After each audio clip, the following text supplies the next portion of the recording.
किसको गर्म करते हैं? पानी को।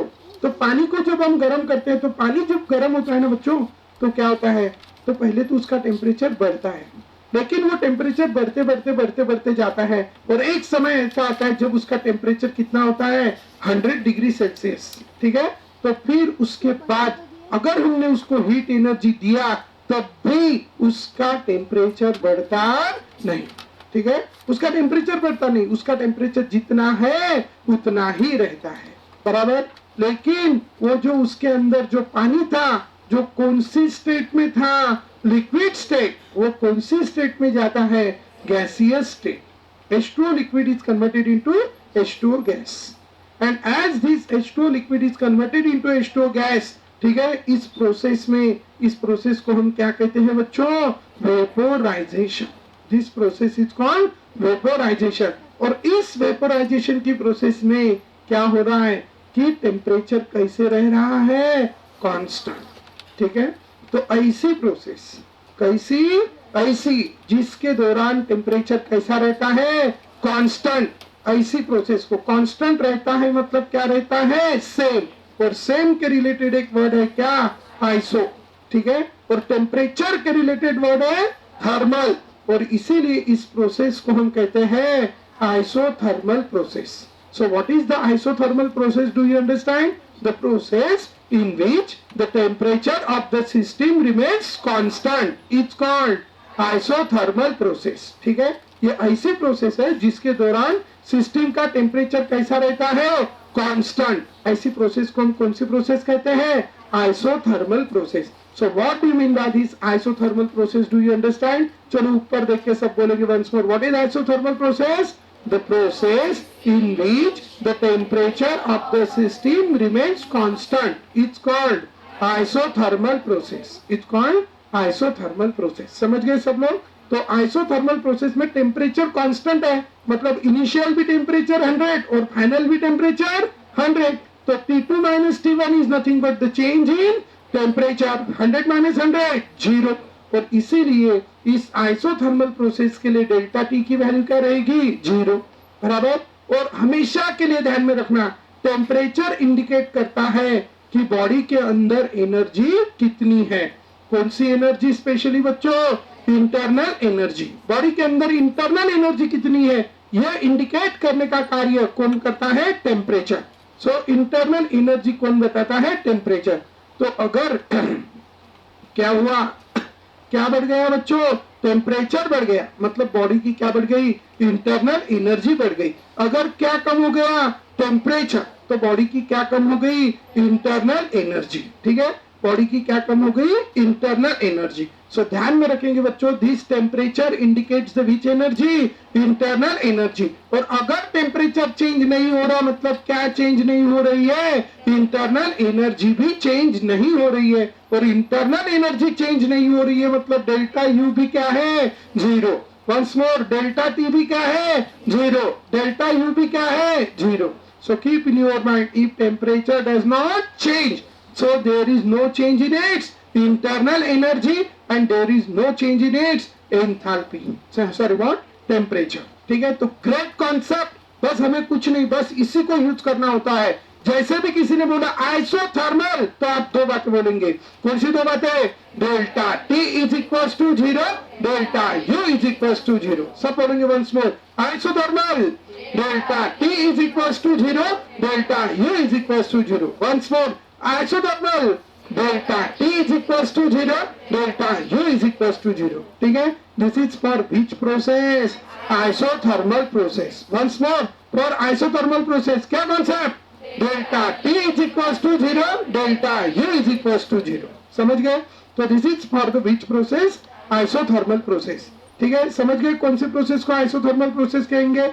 अब हम एक कॉलम बना लेते हैं और उसको हम एडिशनली उसको फिलअप करते रहेंगे। सबसे पहले मैं प्रोसेस का नाम लिखता हूं, प्रोसेस। ठीक है, प्रोसेस में पहली प्रोसेस हमने अभी पढ़ी जिसका नाम है कौन सी process, isothermal process. Isothermal process, और इस आइसोथर्मल प्रोसेस में क्या कांस्टेंट रहता है, क्या कांस्टेंट रहता है, टेम्परेचर। जो कांस्टेंट रहता है वो हमें लिखना है। उसके बाद 0 क्या है, इस प्रोसेस में जीरो क्या है, delta T is equal to zero, delta U is equal to zero. ठीक है, और इसका एग्जाम्पल क्या है, boiling of water, boiling of water. ठीक है, वाटर बॉइलिंग हो रहा है, ठीक है, फ्रीजिंग भी हो रहा है, एक कांस्टेंट टेम्परेचर पे होता है। तो ऐसी प्रोसेस को हम कहते हैं कौन सी प्रोसेस, आइसोथर्मल प्रोसेस। अब नेक्स्ट प्रोसेस में यहाँ पे एक्सप्लेन करूंगा, यहाँ पे लिख दूंगा। ठीक है, अभी जिस तरह, ठीक है, ध्यान में रखना कुछ बातें, thermal this word is related to the temperature and iso this word is related to the same. उसके बाद आइसो, आपको पता है प्रेशर गिनने के लिए बैरोमीटर का यूज करते हैं, और बैरोमीटर का यूज करते हैं इसलिए उसका नाम, उसका यूनिट भी क्या रखा है, बार। क्या रखा है, बार। तो bar this is the unit of pressure, तो बार सेम है मतलब प्रेशर भी सेम है। तो नेक्स्ट प्रोसेस का नाम है आइसोबारिक प्रोसेस। कौन सी प्रोसेस बच्चों, आइसोबारिक प्रोसेस। क्या होता है आइसोबारिक प्रोसेस में, क्या कांस्टेंट रहेगा, प्रेशर, और इसीलिए zero, delta P is equal to zero. और इसमें हम कोई भी एक आधी गैस अगर एक्सपांड हो रही है under the which pressure, atmospheric pressure. ठीक है, कौन सा pressure, atmospheric pressure. Under the atmospheric pressure अगर कोई प्रोसेस हो रही है तो एटमॉस्फेरिक प्रेशर जनरली कितना रहता है, 1 एटमॉस्फेयर। ठीक है, expansion of gas, expansion of gas at atmospheric pressure, atmospheric pressure, atmospheric pressure, और boiling of water at atmospheric pressure. तो वहां पे प्रेशर कैसा रहता है, कांस्टेंट।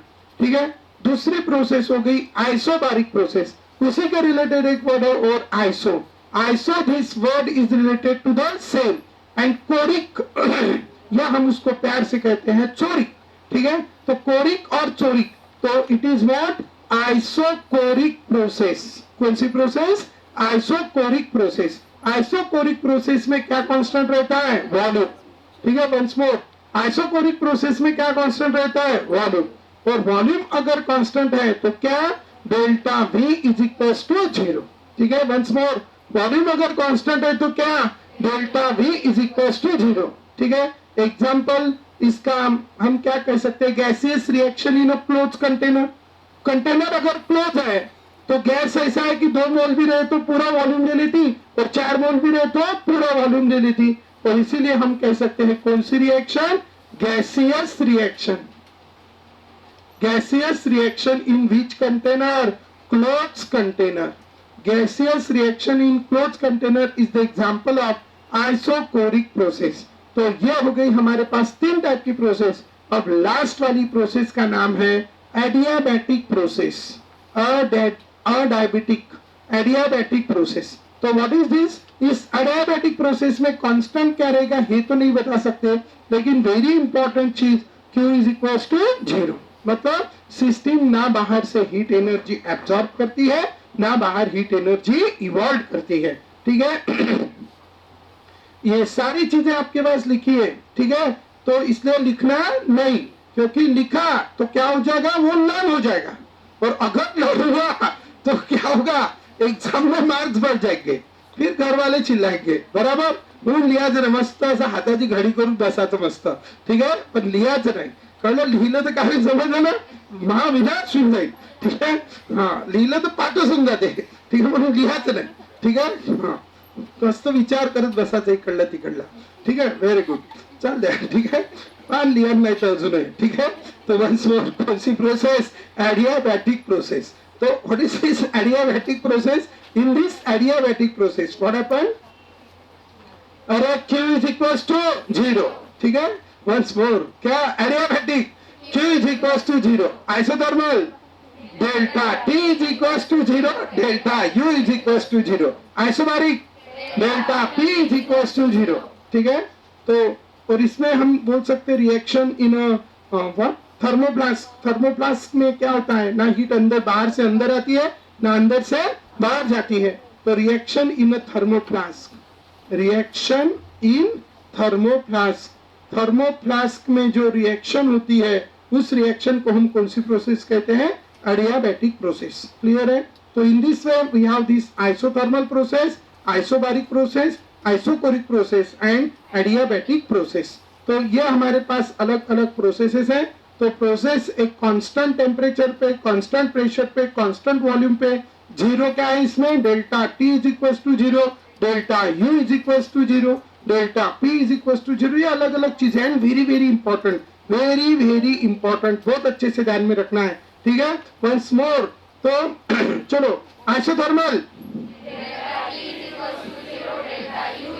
ठीक है। यहाँ पे बैठते हुए जितना पढ़ा रहा हूँ ना, सब आप सबका लर्न हो जाना चाहिए बच्चों, ठीक है। अगर आपको पूछा और नहीं आया तो मतलब अच्छा नहीं होगा, मतलब आपके लिए अच्छा नहीं रहेगा, ठीक है। तो इसलिए मैं किसी को भी क्वेश्चन पूछ सकता हूँ, कोई भी पीछे आगे कोई भी बैठे रहे, ठीक है। मेरे को लगा कि यार इनका ध्यान नहीं है तो मैं क्वेश्चन पूछ लूंगा, ठीक है। सो जाओ दादा, हाँ वंस मोर, आइसोथर्मल फास्ट। अच्छा ये ऑलरेडी 20% है, ठीक है, और इसका भी 20% का 20% निकाल देता हूँ, बस ये दो कॉलम ध्यान में रखना, ठीक है, बस विषय खत्म, समझ गए। Once more, isobaric, isochoric, isothermal, isobaric,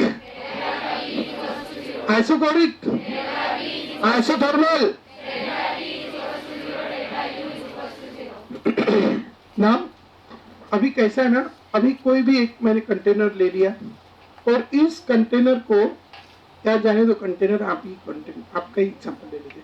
आप अभी कुछ खा के आए हो घर से, वेरी गुड, एज यूजुअल। तो जिंदगी में कभी तो खाना खाया होगा आपने, नहीं, ठीक है।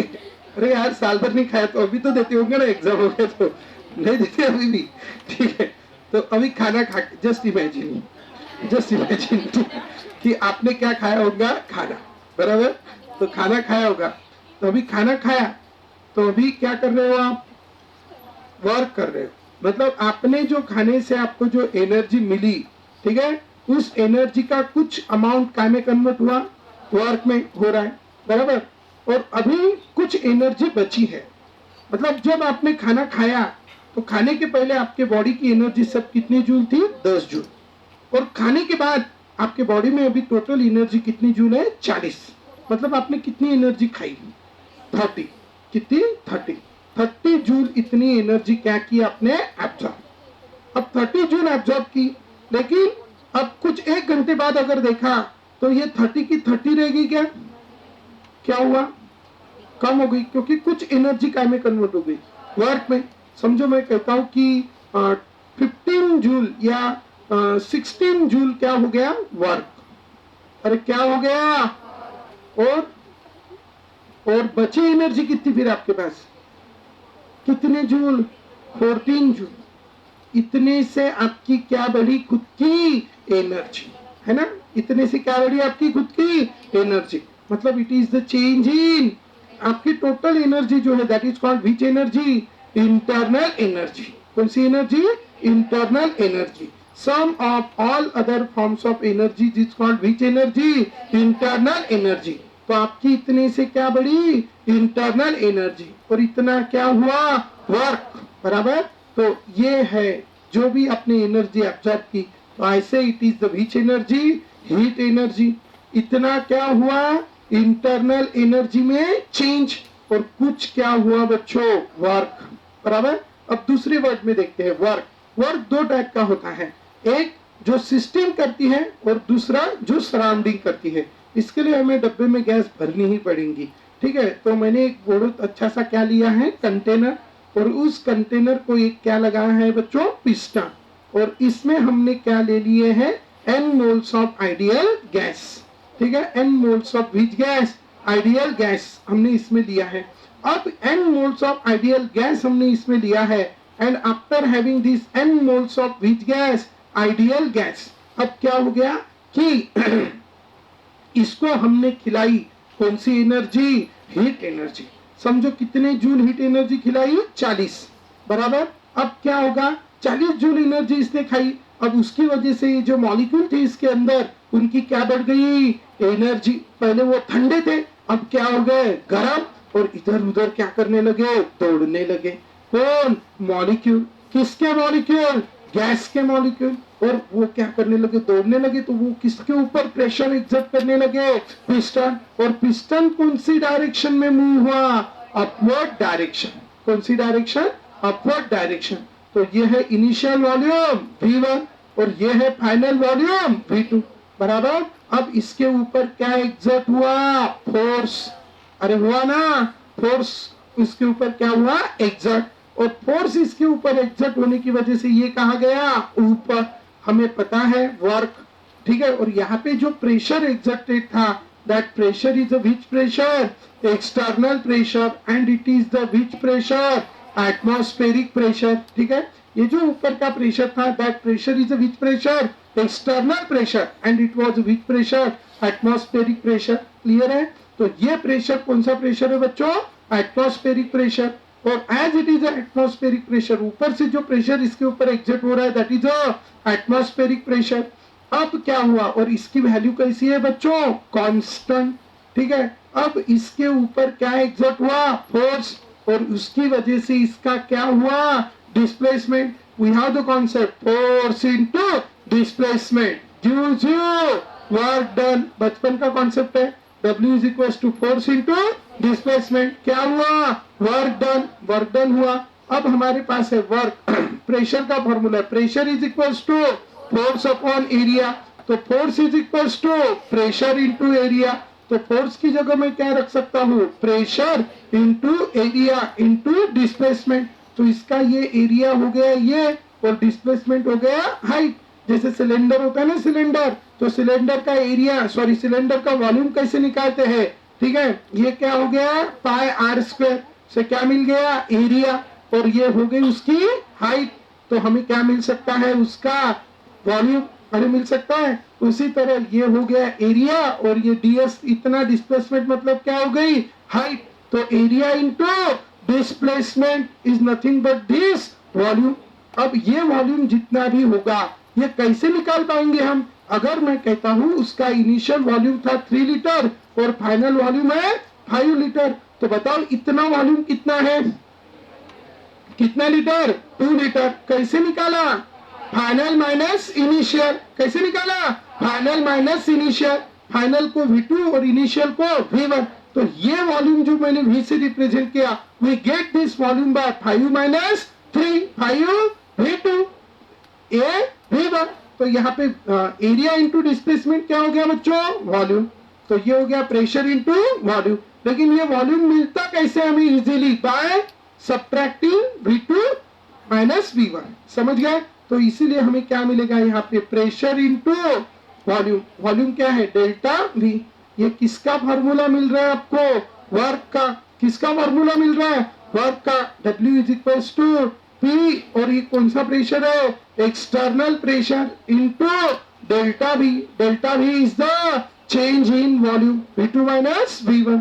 समझ गए? अब यहाँ पे अगर हम एक बात देखेंगे, तो यहाँ पे क्या हो रहा है? सिस्टम क्या लगा रही है? खुद फोर्स लगा रही है। किसके ऊपर? पिस्टन के ऊपर, जिसकी वजह से पिस्टन कहा जा रहा है? ऊपर। समझ गए? सिस्टम फोर्स लगा रही है किसके ऊपर? पिस्टन के ऊपर, जिसकी वजह से पिस्टन कहा जा रहा है? ऊपर। और जिसकी वजह से पिस्टन ऊपर जाने की वजह से, कौन ऊपर जाने की वजह से? पिस्टन। ठीक है, वंस मोर, सिस्टम क्या लगा रही है? फोर्स। किसके ऊपर? पिस्टन के ऊपर, जिसकी वजह से पिस्टन कहा जा रहा है? ऊपर। और जिसकी वजह से पिस्टन ऊपर जाने की वजह से, कौन ऊपर जाने की वजह से? Piston moves in a which direction? Upward direction. Moves in a upward direction. What moves in a upward direction?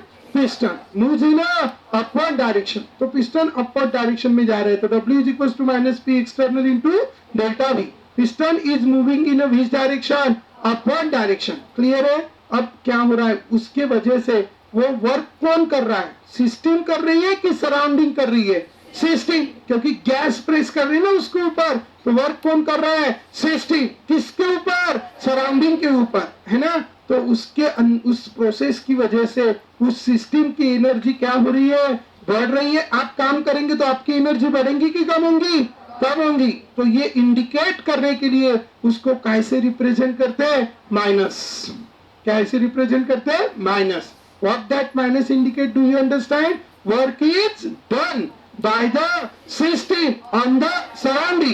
क्योंकि जब हम वर्क करते हैं तो हमारी एनर्जी क्या होती है? बढ़ती है कि कम होती है? कम होती है। तो एक ग्रेट कॉन्सेप्ट हमेशा ध्यान में रखेंगे, work done by the system on the surrounding is negative. Great concept once more, work done by the system on the surrounding is negative. समझ गए? एक बच्चा था, क्या नाम था उसका? एक्स। ठीक है, अब ये बच्चा कैसा था? डॉन टाइप था, डॉन टाइप। ठीक है, अब ये ना किसी को भी मारता था। ठीक है, तो जैसे भी ये किसी को मार के आता था, फिर इसके बाद ये एनर्जेटिक होता था कि थक जाता था? थक जाता था, मतलब उसकी एनर्जी क्या होती थी? कम। ये एक्स हमारी कौन हो गई बच्चों? सिस्टम। कौन हो गई है? सिस्टम। तो ये सिस्टम एक्स जब दूसरों को मारता था तो क्या होती थी? इसकी एनर्जी कम होती थी। मतलब work is done by the system on the surrounding. इसके जो दूसरे वाले हैं, ये इसकी कौन हो गई? सराउंडिंग। तो work is done by the system on the surrounding. लेकिन फिर एक दिन वो बोलते हैं ना, शेर को सवा शेर मिल ही जाता है। एक दिन घर पे बैठा था, आ गया एक उधर से, ये रखी कान के नीचे जोर से, जोर एकदम, और फिर आप गए वहां पे और उसको चेक किया, ऐसा गाल देखा उसका, कैसा लगा? गरम गरम। मतलब उसकी क्या बढ़ गई? एनर्जी। ठीक है, because work is done by the surrounding on the system. So when work is done by the surrounding on the system, its energy increases, and so it is taken as a positive. So write down what work done by the system on the surrounding negative, and by the surrounding on the system positive. ठीक है, एक ज बात ध्यान में रखनी, on the system positive, by the system negative. ठीक है, ग्रेट कॉन्सेप्ट ध्यान में रखना, उसको एकदम खतरनाक ग्रेट कॉन्सेप्ट। इधर पॉजिटिव का निगेटिव हो गया, मतलब तुम्हारा विषय खत्म हो गया। ठीक है, ध्यान में रखना। तो सही में ये बहुत चिल्लर क्वेश्चन आता है इसके ऊपर। चलो once more, work done by the system negative, तो ज्यादा कुटो पर नसो। ठीक है, by the system negative, on the system positive. Great concept, गलती मत करना इसमें, कल 10 बार लिख के लाना इसको। ठीक है, once more, on the system. ये देखो आवाज तुम्हारा पॉजिटिव निगेटिव ही नहीं बनते, चांगला होना एनर्जी के साथ। Once more, by the system, on the system, on the system, by the system. समझ गए? वर्क, अब ऐसा लिखना शॉर्ट में। ठीक है, वर्क पहला on the system, on the system, और दूसरा by the system, on the system positive, by the system negative. ठीक है, वंस मोर, पहला work on the system by the system, तो we have this. Once more, work on the system by the system, on the system by the system. समझ गए? Once more, work on the system by the system. समझ गए? Once more, work on the system positive, by the system negative. समझ गए? तो once मोर अच्छे से ध्यान में रखेंगे पूरा। वंस मोर, क्या? Work done on the system positive, by the system negative. ठीक है, work done on the system by the system. समझ गए सब? तो इस तरह से आपको ध्यान में रखना है, this is the work done on the system positive by the system negative. समझ लो। और अभी ध्यान में रखना, when the work is done, यहाँ पे देखो, अब ये वर्क किसने किया? किसने किया ये वर्क? गैस ने, अरे सिस्टम ने किया, गैस ने किया, बराबर। और कहा गया पिस्टन ऊपर, और जिसकी वजह से क्या हुआ? गैस का एक्सपांशन। तो जब एक्सपांशन होता है, work is done by the system on the surrounding, और इसीलिए बाय द सिस्टम के वक्त क्या लिखना है? एक्सपांशन। क्या लिखना है? एक्सपांशन। और ऑन द सिस्टम के वक्त कंप्रेशन। तो ग्रेट कॉन्सेप्ट, एक्सपांशन तो भी negative and bye the system तो भी नेगेटिव, कंप्रेशन तो positive and on the system positive. ये कुछ कॉन्सेप्ट आपको ध्यान में रखने। वंस मोर, कॉम्प्रेशन, यार चांगले म्हणत चला, compression positive, expansion negative, compression positive, expansion negative, compression positive, expansion negative. Clear है? कंप्रेशन तो पॉजिटिव एंड एक्सपेंशन तो नेगेटिव। तो इस तरह हमारे पास ये दो चीजें हैं। Once more, on the system by the system, expansion, expansion, compression on the system by the system, on the system, compression, expansion. पढ़ सो ध्यान में रखना, it is a very very important. इधर गलत तो पूरा न्यूमेरिकल गलत. ठीक है, वेरी वेरी इंपॉर्टेंट चीज आपको ध्यान में रखनी है. ठीक है. So this is what work on the system, by the system and on. And work, इसीलिए इसको हम क्या लेते हैं, negative. And so we get here the formula. This is called PV type of work. क्योंकि ये pressure और volume के term में ये work है. So we have this work that is called which work? PV type of work. What is PV type of work? Pressure volume type of work. और ये work मिलता है under the which condition? Constant pressure. Under the which pressure? Constant pressure. Constant pressure अगर है तो हम कौन सा वर्क लिखेंगे बच्चों? PV type of work. What is the formula for PV type of work? सब बोलेंगे W is equals to minus P external into delta V. Once more, what is the formula for PV type of work? First W is equals to minus P external into delta V. Once more, W is equals to minus P external into delta V. This work is a which work? PV type of work. This work is a which work? PV type of work. What is the formula for PV type of work? W is equals to minus P external into delta V. ठीक है, W is equals to, लक्ष्य ना बाबू. ठीक है, once more, W is equals to minus P external into delta V. Which work? PV type of work. ठीक है, what is the formula for PV type of work? W is equals to minus P external into delta V. अब क्या हुआ यहाँ पे? देखो यहाँ पे दो चीजें हुई. अब इसने क्या की, बाहर से क्या खाई? Heat energy. और हीट एनर्जी खाई और पूरी की पूरी उसकी जो पहले की इंटरनल एनर्जी थी वो थी 10 जूल. और अभी उसकी जो इंटरनल एनर्जी है वो हो गई अभी 25 जूल. कितने जूल हो गई? 25. अच्छा जाने दो, 30 जूल कर देते हैं. ठीक है, 30 नहीं 35 कर देते हैं. बताओ, इसकी इंटरनल एनर्जी पहले की जो थी वो U1 और फाइनल है वो U2. अब क्या हुआ? U2 minus U1, 35 minus 10, 25. What is this? Delta U. What is delta U? Change in internal energy. Once more, what is delta U? Change in internal energy. Keep in your mind, delta U is the change in internal energy and this is the delta U. Delta U is the change in internal energy, that is 25. बराबर. अब मुझे बताओ खाई कितनी? 40. उसमें से system की internal energy सिर्फ कितने से बढ़ी? 25. और 15 जूल क्या हुआ? वर्क. अरे क्या हुआ? वर्क. तो मैं 40 को क्या लिख सकता हूँ? 25 प्लस 15. बट ये 15 क्या है? Work done. अरे work done by the system on the surrounding. तो इसीलिए ये प्लस नहीं, कैसा चाहिए? माइनस. लेकिन सम तो कितना आना चाहिए? 40. और इसीलिए हम क्या करेंगे? 25 माइनस ऑफ माइनस 15. बराबर. अब माइनस माइनस क्या हो गया? प्लस. समझ गए? और इसीलिए 25 क्या है? Change in internal energy. ये माइनस और ये क्या है? वर्क. और माइनस 15 क्यों? Because this work is done by the system on the surrounding. And so you get this formula. What? Q is equals to delta U minus W. ठीक है? And this is nothing but the which law? First law of thermodynamics. क्या है ये? First law of thermodynamics. तो ध्यान में रखेंगे बच्चों, this is the first law of thermodynamics. Once more, what is the first law of thermodynamics? सब बोलेंगे Q is equals to delta U minus W. Once more, what is the first law of thermodynamics? Q is equals to delta U minus W. ठीक है, Q is equals to delta U minus W. There are the total 5 statements of first law of thermodynamics. तो सबसे पहले तो ये समझ गए, PV type of work लिख दिया. What is PV type of work? W is equals to minus P external into delta V. Once more, what is PV type of work? W is equals to minus P external into delta V. This is which work done? PV type of work done. ठीक है. Secondly, what is the mathematical statement for first law of thermodynamics? Q is equals to delta U minus W. लेकिन अभी अभी हमने formula देखा W का. क्या formula है?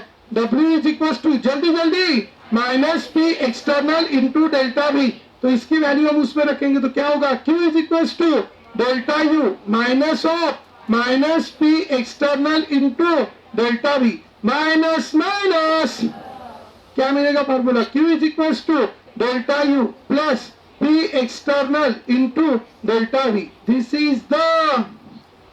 Is again first law of thermodynamics. ठीक है, Q is equal to delta U plus P external into delta we.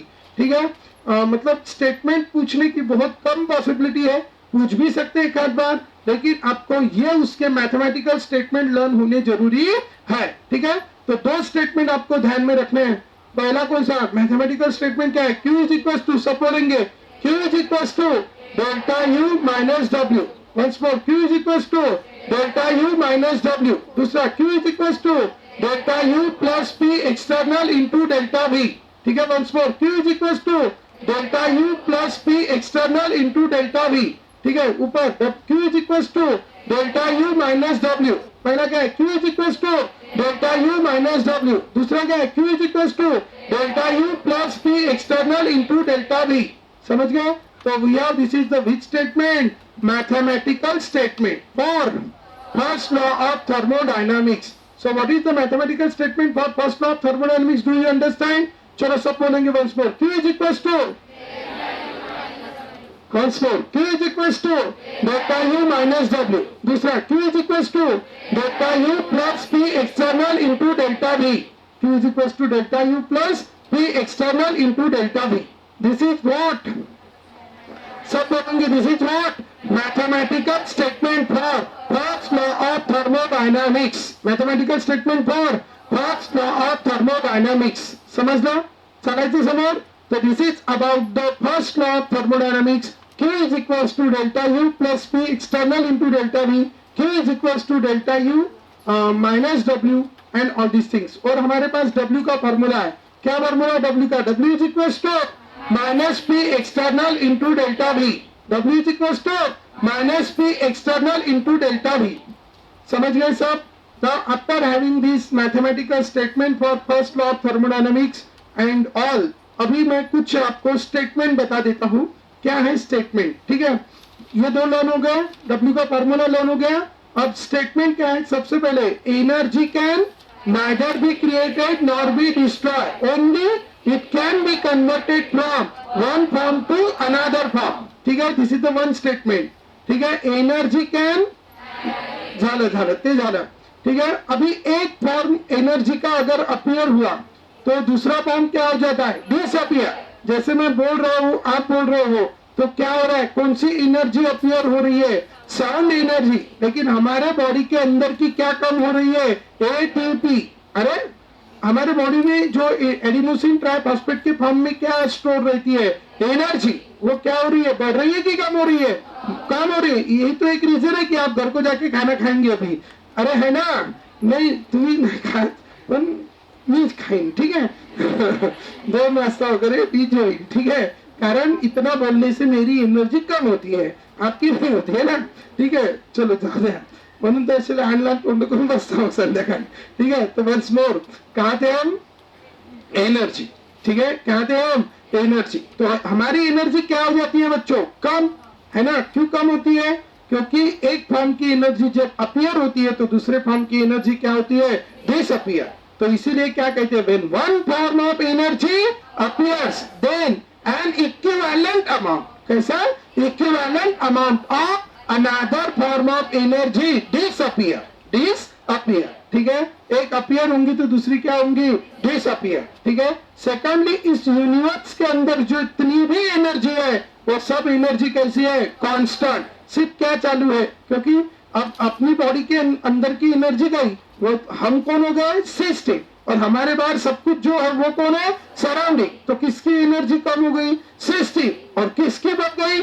Surrounding. है ना? फिर हमने खाना खाया कहां से? सराउंडिंग से. तो फिर सराउंडिंग की एनर्जी क्या होगी? कम. और सिस्टम की बढ़ गई. मतलब ले दे के क्या हो रहा है? सिस्टम की सराउंडिंग में जा रही है, सराउंडिंग की सिस्टम में जा रही है. इसलिए दोनों का सम कैसा रहेगा? मतलब जो है वही रहेगा, वो यूनिवर्स की एनर्जी चेंज नहीं होगी. और इसीलिए हम क्या कहते हैं? Total energy of universe always remains constant. Once more, क्या है third statement? Total energy of universe always remains constant. Universe की टोटल एनर्जी हमेशा कैसी रहती है? कांस्टेंट, समझ गए। और वैसे ही आइसोलेटेड सिस्टम में है। Do you know the isolated system?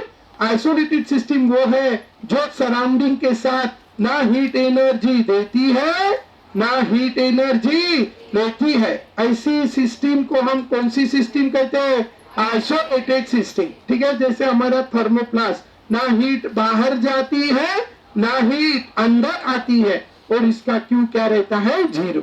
मतलब इसके अंदर जितनी एनर्जी है, जितनी है उतनी ही रहेगी, ना बढ़ेगी ना कम होगी, बराबर। और इसीलिए हम कहेंगे total energy of isolated system always remains constant. ठीक है, फर्स्ट में कौन सा? Fourth statement, total energy of isolated system always remains constant. Isolated system की जो टोटल एनर्जी है वो हमेशा कैसी रहेगी? कांस्टेंट। ठीक है, total energy of isolated system always remains constant. ठीक है, कितने स्टेटमेंट हो गए बच्चों? 4। अब एक पांचवा, इस दुनिया में कोई ऐसी मशीन नहीं बनी जो बिना खाए पिए बिना एनर्जी खाए क्या करे? वर्क। ठीक है, इनको खिलानी पड़ती है इलेक्ट्रिक, ठीक है, इनको खिलानी पड़ती है एनर्जी। कौन सी? इलेक्ट्रिकल एनर्जी, तब जाके ये घूमते हैं, है ना। इनको भी खिलानी पड़ती है इलेक्ट्रिकल एनर्जी, तब जाके वो प्रकाश देते हैं, बराबर। उसी तरह हमको भी खिलाना पड़ता है खाना, तब जाके हम, आप एक्सेप्शन है, ठीक है, तो तब जाके हम क्या करते हैं? काम, बराबर। कौन आवड़ लगेगा? ठीक है, तो तब जाके हम क्या करते हैं बच्चों? काम, समझ गए। तो इस दुनिया में कोई ऐसी मशीन नहीं है जो विदाउट कंज्यूमिंग एनर्जी क्या कर सके? वर्क कर सके। This is the fifth statement of first law of thermodynamics. So what is the fifth statement? There is no any motion machine which can perform work without consumption of energy। इस दुनिया में कोई ऐसी machine नहीं है जो क्या कर सके? वर्क कर सकते। कैसे?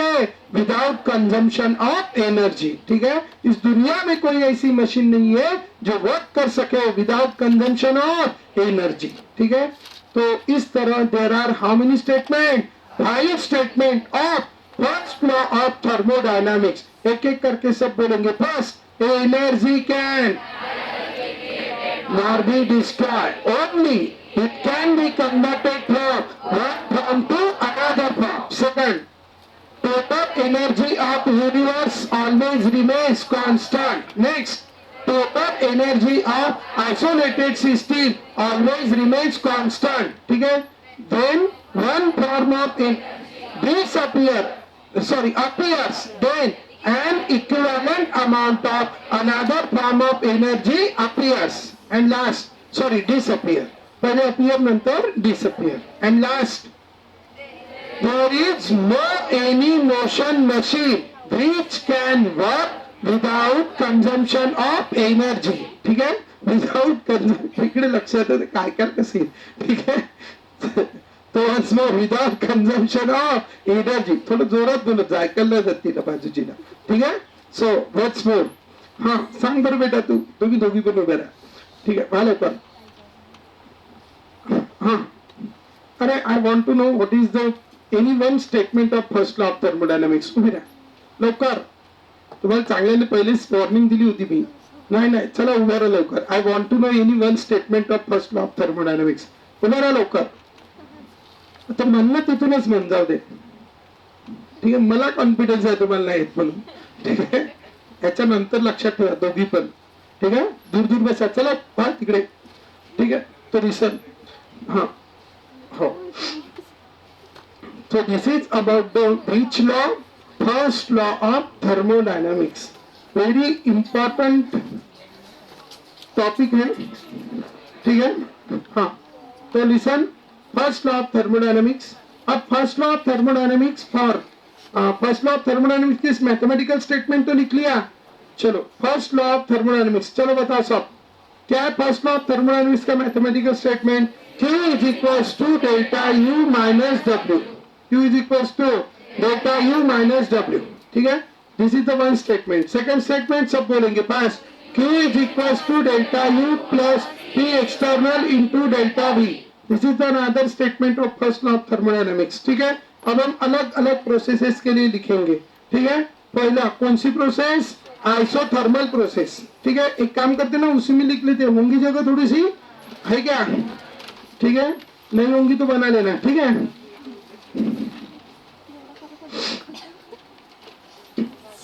ठीक है, ये एग्जाम्पल की जगह मैं लिख देता हूँ, ठीक है। अब इसमें हम क्या लिखेंगे, first law of thermodynamics, first law of thermodynamics. आप दूसरा कॉलम बना लेना, जब छोड़ दो आगे, प्रोसेस का नाम लिखो, लिखना चालू करो, ठीक है। प्रोसेस का नाम लिखो, कांस्टेंट, जीरो, ये लिख लेना घर पे, ठीक है, डबल से। अभी डायरेक्ट लिखना चलो, आइसोथर्मल। अपने पास फर्स्ट लॉ ऑफ थर्मोडायनामिक्स क्या है, चलो fast, Q is equals to delta U, अरे मनाना, minus W, Q is equals to delta U minus W. दूसरा, Q is equals to delta U plus P external into delta B, P external into delta B. once more, Q is equals to delta U plus P external into delta B, ठीक आहे। आपली यावर्षीची जी batch आहे 11 ची, ती 3 तारखेपासून चालू होत आहे, 3 एप्रिल पासून, ठीक आहे। आणि त्याच्या अगोदर एक 2 एप्रिलला म्हणजे संडे येतो 2 एप्रिल, बरोबर का, हा, तो 2 एप्रिलला एक सेमिनार ठेवलेला आहे मी। सेमिनार म्हणजे जे मी तुम्हाला वर्षभर सांगतो की जेईचा अभ्यास केल्याने काय होतं, नीट जे तुम्ही ऐकत नाही, ठीक आहे, म्हणून तुमचे सिलेक्शन होत नाही, ठीक आहे, जे काही ऐकतात त्यांचे यू कॅन सी, ठीक आहे। तो तर समजा लहान पोरांना आतापासून कळलं, आणि तुमच्यापैकी खूप जण आता पण आपल्या इथे ऍडमिशन चालूच असतात, ठीक आहे। तो ज्यांनी लवकर ऍडमिशन केली आणि लवकर ऍडमिशन करून जर त्यांनी लवकर तो जर आता म्हणजे रियालिटी हे आहे की आताही तुमच्यापैकी 80% जणांना कॅल्क्युलेशनचा प्रॉब्लेम आहे, ठीक आहे। मी इथे एखादी डिव्हिजन लिहिलं तर अजूनही करता येत नाही, ठीक आहे। असे 80% जण आहे, किती पर्सेंट, 80%, त्याची मला पूर्ण गॅरंटी आहे, ठीक आहे। तो ते कॅल्क्युलेशन्स कसे करायचे फास्ट, तो 15-20 दिवस ते शिकवणार, ठीक आहे। कॅल्क्युलेशन, मल्टिप्लिकेशन, हे 4 डिजिट बाय 4 डिजिटचं मल्टिप्लिकेशन असं लवकरात लवकर कसं करता येईल, ठीक आहे। हे सगळं कॅल्क्युलेशन ट्रिक्स त्याच्यात शिकवणार। तुमच्यापैकी 80% जणांचा, म्हणजे तुम्ही 12वी पास आहे, ठीक आहे, पण 80% जणांचा पिरियोडिक टेबल लर्न नाहीये, 80%। डेमो देऊ, ठीक आहे, नाही डेमो देत होता मी तुम्हाला, काही असं नाही सांगत आहे, why we are starting that what 3 April पासून बॅच चालू करण्याचं मागं पर, कारण 2 वर्ष पहिले आपण खूप हवेत असतो, तुम्ही पण खूप हुशार समजा सर पहिले स्वतःला, ठीक आहे, ठीक आहे। म्हणजे जसे तुम्ही 11वीत घेतात, सर्वात जास्त हुशार असतात 11वीचे पोरं, सर्वात जास्त एकदम म्हणजे जमिनीवर नसतातच, तेच आम्हाला शिकवतात, ठीक आहे। 11वीचे काही दिवस 6 महिने, तो ठीक आहे, तो पिरियोडिक टेबल, ठीक आहे। आता तुमच्यापैकी खूप जणांना लर्न करून दिलाय, तरी तो लर्न नाहीये, ठीक आहे। तो चलो, I want to know the name of element whose atomic number is 87, see the proof. 80% नाही, 1% लय लर्न नाही, ठीक आहे। चलो, रेजोरेंट, चांगला हातवर करायचा, ठीक आहे। ओनली 1 हँड, चांगला हातवर करणं बेटा, एक ओनली 1 हँड इज देअर, ठीक आहे। तो 1% नाही, काऊन आठवत नाही काय यार, विश्वास तोडला तू माझा, ठीक आहे। हा हा, सांग बेटा, अरे यार तू चुकवलं, ठीक है। तो 0% है, 0%, ठीक है। 80% छोड़ो, 0% लोगों को लर्न नहीं है। चलो, 1 मोर चांस, ठीक है। और इसका अगर आपको नहीं आ रहा ना यार, आप बोलेंगे कुठं येते एलिमेंट, येतच नाही एलिमेंट, सांगतो तुम्हाला येत नाही एलिमेंट, ठीक आहे। I want to know the name of element whose atomic number is 57। याचं जर नाही आलं तुम्हाला तर काय आलं मग तुम्हाला, तुम्ही 12वीचे पेपरच दिले की नाही। ओनली 1 हँड, ओनली 1 हँड, ठीक आहे। Shraddha, lanthanum, it is the lanthanoid series, father of lanthanoid series, अरे है ना, उसी से जन्मी है पूरी series, they all follow to the lanthanum, so their name is lanthanoids. आणि तुम्हाला त्याचंच नाही माहित, ठीक आहे। काल या असं येतं क्वेश्चन येते सीईटी मध्ये, क्या लैंथेनम टू ला टू लू, लालू, ठीक आहे, La to Lu is a Lalu, La to Lu is a lanthanoid series and their atomic numbers are from 58 to 71 or 57 to 71, ठीक आहे। तो असा आहे, तो ते शिकवणार आहे कुठे, त्या क्रॅश कोर्स नाही म्हणू शकत, त्या बॅच मध्ये 3 एप्रिल पासून जी बॅच चालू होत आहे त्याच्यासाठी लवकर चालू करतोय, कळलं। 12वी पास झाल्यानंतर सुद्धा काय कंडिशन असते, त्यांना 15 ते 20 दिवसात पूर्ण पिरियोडिक टेबल लर्न होऊन जाते, पूर्ण एकदम ओरली खतरनाक, पण कंडिशन अशी असते तेव्हा त्याला असं वाटतं हा मास्टरला काही शिकवता येतं का नाही, एलिमेंटरी शिकून राहिले फक्त, ठीक आहे, असं वाटते। पण ते खूप महत्वाचं आहे, कारण 12वीत त्याचं काम असतं. अजूनही तुमचे एलिमेंट्स लर्न नाही. तुमची इनऑर्गॅनिक केमिस्ट्रीचे 4 युनिट नाही 5 युनिट आहे. आता तर समजू शकते, 11वीत नाही समजत ही गोष्ट. ठीक आहे. कोणचा युनिट आहे? S block element. त्याच्यानंतर आहे पी ब्लॉक एलिमेंटचे 2 युनिट आहे, एक 11th मध्ये आणि एक 12th मध्ये आहे. 12th पाहिला तुम्ही किती लहान युनिट आहे, किती छान आहे. ठीक आहे. तो किती युनिट झाले? 3. ठीक आहे. एक युनिट आहे D and F block element, किती झाले? 4. बरोबर. आणि एकाचं नावच आहे काय? पिरियॉडिक प्रॉपर्टीज और पिरियॉडिक टेबल. किती युनिट झाले? 5. डायरेक्टली हे 5 युनिट तर फक्त केमिकल्स आहे, म्हणजे इनऑर्गॅनिक केमिस्ट्री आहे. आणि अजून 2 युनिट मोठे मोठे युनिट आहे, एक कोऑर्डिनेशन कंपाऊंड आणि केमिकल बॉन्डिंग. हे 2 युनिट म्हणजे टोटल युनिट किती झाले? 7. हे 7 युनिट बेस्ड आहे कशावर? Periodic table. जर तुमचा लर्न नसेल तर चप्पा चप्पा उसका लर्न होना चाहिए. ठीक आहे. तो अजूनही तुमच्याकडे वेळ आहे. माझ्या चॅनलवर, आपल्या चॅनलवर एलिमेंटची प्लेलिस्ट टाकलेली आहे. ठीक आहे. वाटल्यास मी ग्रुपवर शेअर करून देईन. ती प्लेलिस्ट पाहून घ्याल, त्याच्यातले एलिमेंट्स लर्न करा. आता ही वेळ नाहीये की तुमच्याकडून एक एक एलिमेंट 5-5 वेळा म्हणून ते एलिमेंट्स तुमचे लर्न करून घेईल. ही वेळ नाहीये. ठीक आहे. आपण याच्यानंतर फिजिकल केमिस्ट्री चालू, फिजिकल नंतर ऑर्गॅनिक चालू करू, ऑर्गॅनिक नंतर इनऑर्गॅनिक चालू करू. तोपर्यंत तुमचे एलिमेंट लर्न असले पाहिजे. कळलं? त्याच्या ट्रिक्स मी दिलेल्या आहे, मी ग्रुपवर शेअर करून देईन. त्या ट्रिकने प्रॅक्टिस करा, मेहनत करा, चांगल्या प्रकारे एलिमेंट्स लर्न करा. ठीक आहे. वन मोर थिंग, तो आपण क्लास चालू करतोय 3 तारखेपासून आणि त्याच्या रिलेटेड सेमिनार आहे. ठीक आहे. त्या सेमिनार मध्ये सुद्धा खूप साऱ्या गोष्टी सांगणार आहे. तर तुम्ही जसं आता आले तर तुमचे काही कॉन्टॅक्ट मध्ये जे 10th जे काही स्टुडंट असतील, ठीक आहे, तुमचे भाऊ बहीण एरियातले आजूबाजूचे कोणी, ठीक आहे, त्यांना थोडं सांगा की असा असा सेमिनार इथे इथे सुरू होणार आहे, तो you can go there and join there. कळलं? असं तुम्ही सांगू शकता जर तुम्हाला इथलं बरोबर वाटत असेल तर. अदरवाईज धन्यवाद. ठीक आहे. तो कम बॅक. ठीक है. तो once more, first law of thermodynamics. काय? कोणचा लॉ बच्चो? First law of thermodynamics. What is the first law of thermodynamics? Energy. तर आपण शिकलो. ठीक आहे. आता पहिली प्रोसेस आहे. कोणची प्रोसेस बेटा? Isothermal process. कोणची प्रोसेस? Isothermal process. ठीक आहे. आता ते एलिमेंट शिकवताना फक्त खूप कमी जण असतात सुरुवातीला. किती जण असतात? 30 जण 40 जण वगैरे वगैरे असतात फक्त. आणि 80% क्राऊड कधी येतो? मग नंतर शिकवणं झाल्यावर. ठीक आहे. तो ही खूप मोठी शोकांतिका आहे. म्हणून कसं आहे की तुम्ही तेव्हा जर असले तर खूप चांगलं होईल असं मला वाटतं. ठीक आहे. तो तुम्ही आणि तुमच्यापैकी पण कोणी याचे असले तर येऊ शकाल, मी सांगेल तसं, डिपेंड म्हणजे कसं काय आहे तर. ठीक आहे. तर पण तुमच्याकडे ऑप्शन आहे, तुम्ही ते आपल्या चॅनल वरून पाहू शकता. ठीक आहे. मी प्लेलिस्ट शेअर करून देईल ग्रुपवर आज. First law of thermodynamics. तो सांगा याच्यासाठी काय आहे रे बेटा? डेल्टा. म्हणा की delta T is equals to 0. ठीक आहे. Delta T is equals to 0, delta U is equals to 0. ठीक आहे. Delta T is equals to 0, delta U is equals to 0. मग डेल्टा यू ची व्हॅल्यू काय? 0. डेल्टा टी ची पण व्हॅल्यू काय? याची व्हॅल्यू काय? 0. म्हणून फर्स्ट लॉ ऑफ थर्मोडायनामिक्स काय होईल? लवकर. Q is equals to minus W. अरे होऊन जाईल ना हा 0. तो Q is equals to minus W. और मध्ये आपण काय सांगू? Q is equals to P external into delta V. P external into delta V.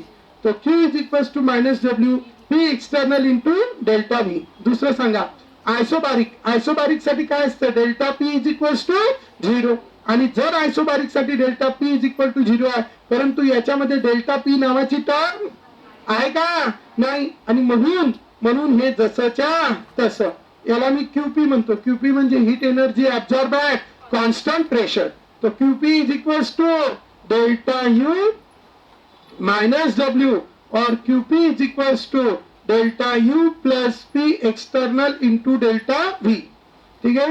We have the QP is equals to delta U minus W or QP is equals to delta U plus P external into delta V. ठीक है. Next is for which process? Isochoric process or isochoric process. Isochoric process साठी काय 0 आहे रे बेटा? delta V is equals to 0. For which process? Isochoric process. ठीक है. Once more, isochoric process साठी काय 0 आहे? delta V is equals to 0. And as this delta V is equals to 0, तो काय मिळेल आपल्याला? For which process? Isochoric process. सांगा आयसोकोरिक प्रोसेस साठी काय झिरो आहे, delta V is equal to zero. Delta V जर झिरो झाला तर ही पूर्ण टर्म काय झाली, झिरो. म्हणून याला कशाने रिप्रेझेंट करतो, क्यू व्ही. तो डेल्टा व्ही ची व्हॅल्यू झिरो झाली तो Q V is equal to delta U. आणि हे झिरो झालं म्हणजे वर्क डन पण काय झालं, झिरो. म्हणून Q V is equal to W, sorry what, delta V. तो what is this mathematical statement for first law of thermodynamics for isobaric process. आपल्याला आयसोकोरिक प्रोसेस आपल्याला एक्झाम मध्ये विचारतात. Mathematical statement or first law of thermodynamics for isochoric process. आपल्याला तेवढंच दिसतं first law of thermodynamics. ते आयसोचोरिक आपण वाचत नाही. पहिलंच ऑप्शन असते Q is equal to delta U minus W. आपण त्याच्यावरच देतो टिक करून. ठीक आहे. ऍक्च्युली ती कोणत्या प्रोसेस साठी विचारलाय ते चेक करायचं आणि त्याच्यावरून त्याचे प्रॉपर स्टेटमेंट लिहायचं. आयसोथर्मल साठी असेल तर Q इज इक्वल टू म्हणा ना, isothermal Q is equals to minus W or Q is equals to P external into delta V. मग आयसोबारिक साठी असेल तर QP is equals to delta U minus W or QP is equals to delta U plus P external into delta V. आयसोचोरिक साठी असेल तर QV is equals to delta U for which process, isochoric process. and adiabatic साठी असेल तर काय zero आहे, Q is equals to zero. म्हणून हा मायनस डब्ल्यू इकडे आला तर काय होऊन जाईल, प्लस. अरे होईल ना. आणि म्हणून काय फॉर्म्युला मिळेल, delta U is equal to W. किंवा हा मायनस इकडे येईल तर हा मायनस होऊन जाईल, delta U is equal to minus P external into delta V. ठीक आहे. So in this way we have this 4 processes and we have the mathematical statement for first law of thermodynamics for these different processes. कळलं सर्वांना. So this is about the mathematical statement of first law of thermodynamics for different processes. कळलं. कोणाला काही problem, any doubt.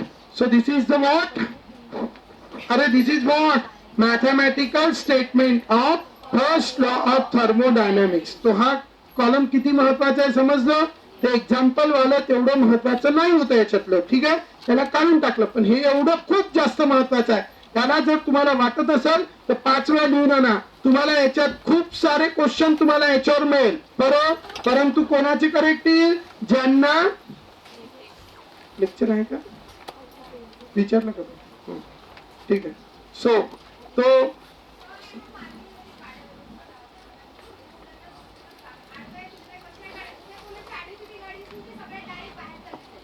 ठीक आहे. ते थोडं बेटा लक्ष ठेवा. गाड्या ज्या आहे त्या बरोबर लाईनशीर ठेवा. ठीक आहे. कारण त्याच्याने काय होईल की तुमची गाडी हँडल लॉक असते आणि ती काढायच्या चक्कर मध्ये मग हँडल लॉक केलेली गाडी मग कशी आडवी तिडवी करून काढावी लागते. आणि ते जर काढायचं म्हटलं ठीक आहे. हा तो कळलं का. मग ते गाडीचं काही तुटताट झालं तर मग कसं होईल, चांगलं